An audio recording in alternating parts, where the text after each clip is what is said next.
Mohamed, hongera zako kwanza. Asante sana. Tungependa kujua game ilikuwa kwa namna gani na ushindi umeupokeaje vile vile? Kwanza kabisa ningependa kumshukuru Mwenyezi Mungu kwa kujalia nimecheza salama, nimefanya vizuri salama, nimemaliza mechi salama na kwa ushindi. Na pia ningependa kuwashukuru Watanzania wote na wanatabata na Mtambani kwa support yao kubwa sana. Naamini sio nguvu zangu peke yangu kufanya hivi, ila ni kwa support yao. Na watu wote walio support, I appreciate, asante sana. Kwenye mchezo tumeona ulikuwa unacheza sana kwa kurelax. Ile ilikuwa inatokana na nini? Kulingana na mpinzani ama ni vipi? Mchezo wa kurelax is one of my favorite playing. Kwa hiyo nimecheza mchezo ule kwa sababu mpinzani nimemwangalia anapocheza, na before uchezaji wake ni mtu wa kutumia maguvu kushindana. Ngumi ni akili, mimi naamini.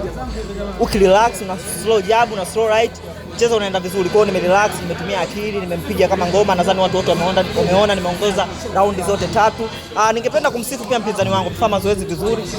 Mpaka ameweza kumaliza, amefanya mazoezi, ameacha kazi, amefanya kazi. Sio mtu mbaya, ni mchezaji mzuri. He's a good boxer.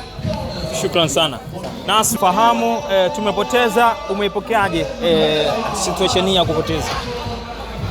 Kwa majina naitwa Nasiri Zebo. Swala la kupoteza ni swala kawaida kwa sababu mchezo wa ngumi una matokeo matatu: kuna kushinda, kuna kudraw, kuna kupoteza. Na kila jambo linatokea kwa sababu. Ninachoamini, Mungu akupe unachotaka lakini anakupa unachostahili. Kwa hiyo leo haikuwa siku yangu ya mimi kushinda, lakini naamini ipo siku na mimi nitakuwa bingwa. Umesema Mungu akupe unachotaka na unakupa unachostahili. Ina maana kwa leo umepoteza. Je, ni udhaifu kwa unao ndio maana ukapoteza? Ni madhaifu machache ambayo yametokea. Mimi mwenyewe nimeona. Kwa kama nitapata nafasi nitafanyia kazi. Upo tayari kwa marudio? Hii ni kazi. Kwa hiyo tunapoongelea swala la kupigana, tunapigana wakati yoyote, saa yoyote. Kama tutarudia au kama itapatikana nafasi nyingine, basi mimi nitapigana, nitafanya mazoezi, nitarudi kupigana. Kwa sababu ndio maisha yangu. Shukran sana.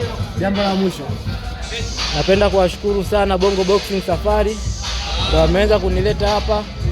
Mungu aweze kuwabariki kazi ya mikono yao. Na pia waniwie radhi kwa mchezo ulioonekana pale. Ni mchezo mzuri lakini haikuwa siku yangu mimi kupata matokeo. Lakini mwisho ya yote Mungu awabariki sana. Asanteni. Shukran.